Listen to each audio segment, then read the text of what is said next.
It's about a month into the gardening season at this point, so today my thought was that I would do a pretty comprehensive overview of most of the stuff I've got going on here and talk about how each of the different things that I have growing are adapting to life in a container garden that's pretty heavily shaded.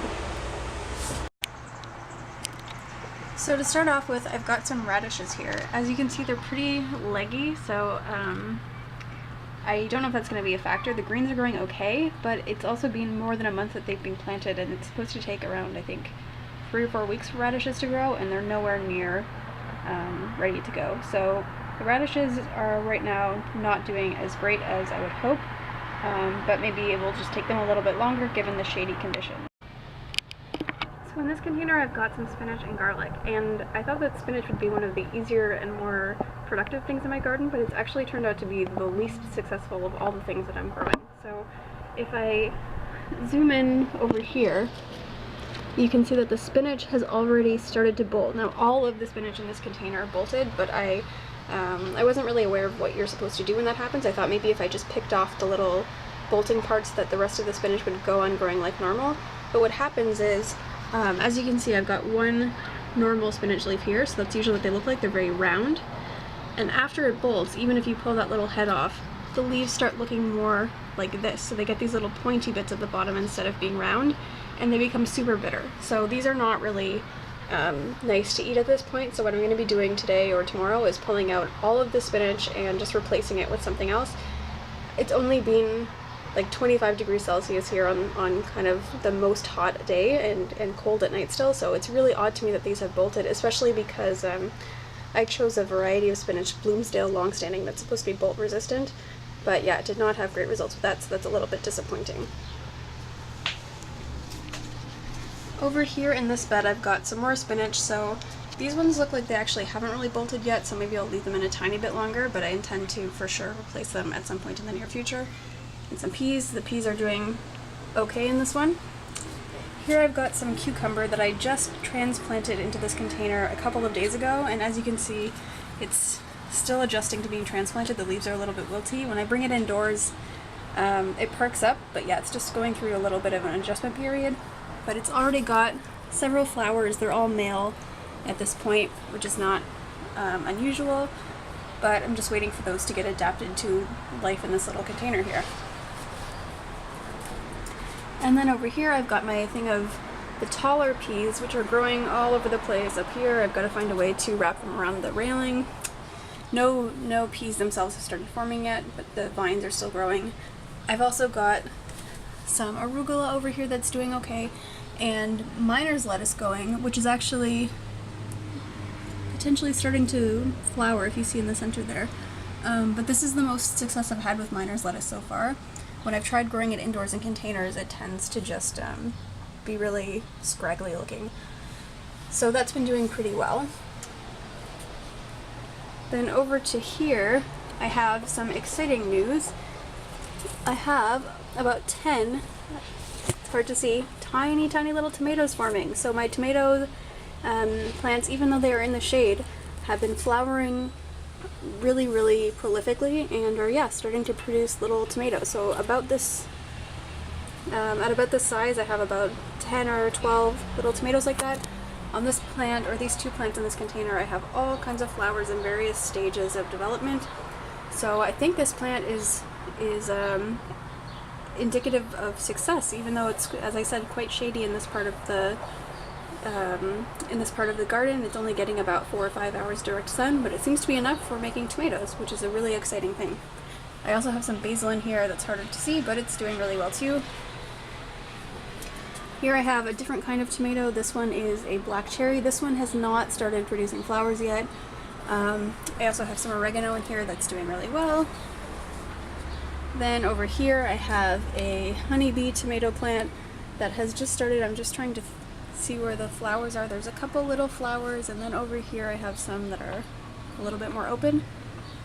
And I have some basil in this plant also, but the basil in this one is not doing so great. I'm hoping that it makes a recovery. Now over to the shelf part of the garden. The chard looks like it's doing pretty well, even though it's receiving very little light each day. The spearmint and peppermint look like they're doing well. The parsley is growing like crazy. The tarragon and thyme are doing super well.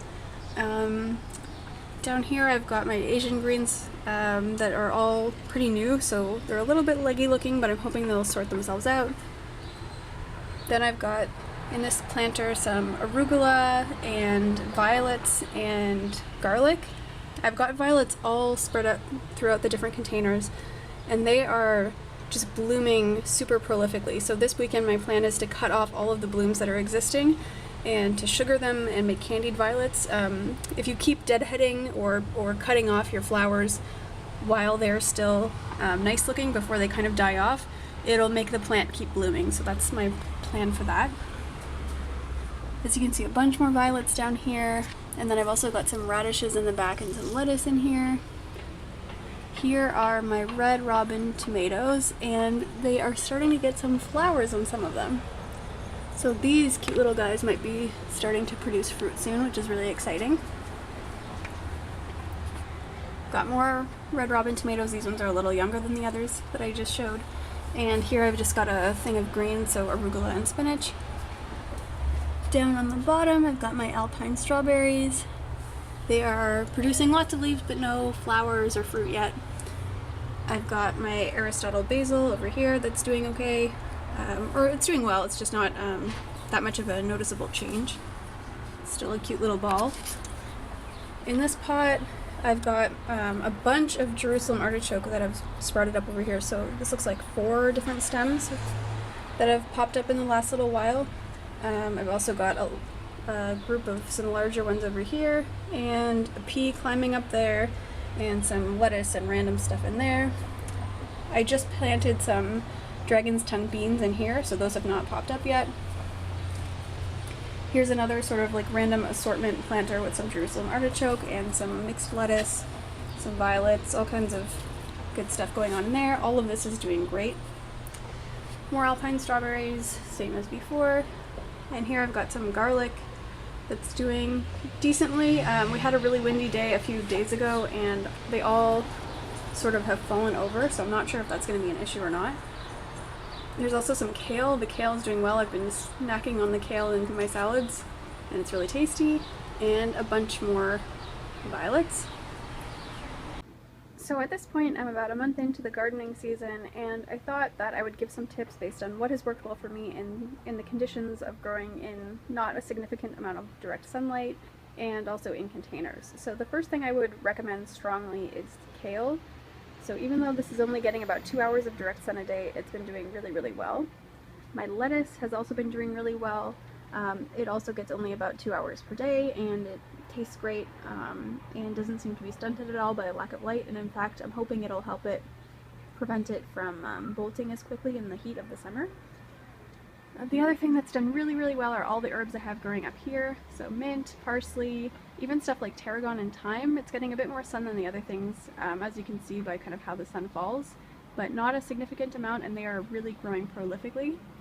And finally, the thing I've been most surprised by and most happy by are the tomatoes. So even though they're getting only 4 or 5 hours of direct sun on a really good day, they're already producing fruit and seem to be doing really, really well. So that's been a really pleasant surprise.